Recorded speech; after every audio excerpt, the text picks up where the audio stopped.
Ngan lek no she ngai na happy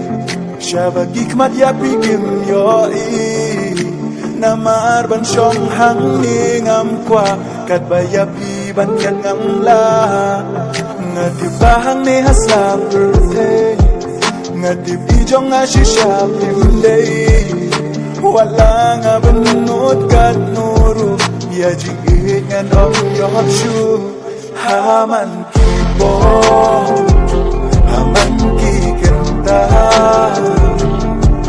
Ya jingit na pingat rang shisha Ngasong kerja Yasukan jompi Kamper wala ya kata pinjoi Ngalit no siya tingana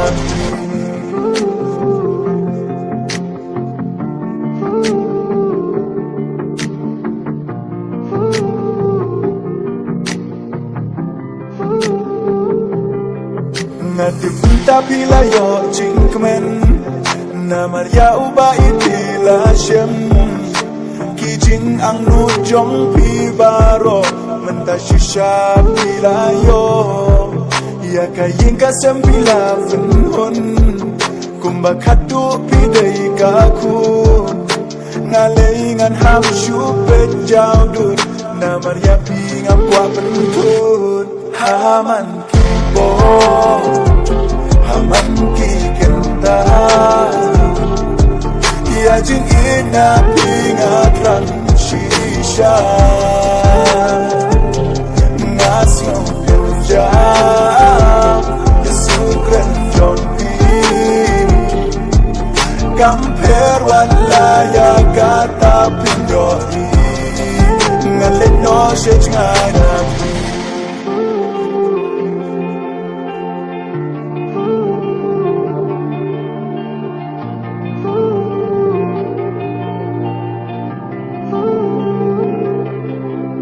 Kasining kong bangigan du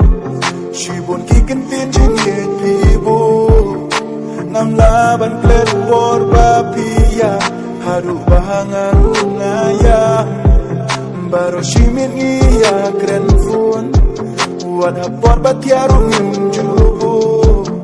Ngam poy perkal ngam kmi lenti Pinklat yang atak shibit si Haman kibo Haman ki kenta Ya jing ina pingat rang shisha Ngasong kerja Yasukren jompi Kamper wala ya kata pinjoi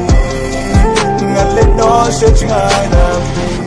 Shong sung bai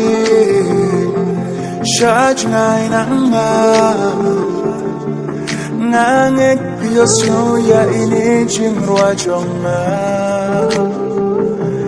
Lada jing e jong ya pi Galong ka ba shisha Hakawai kasui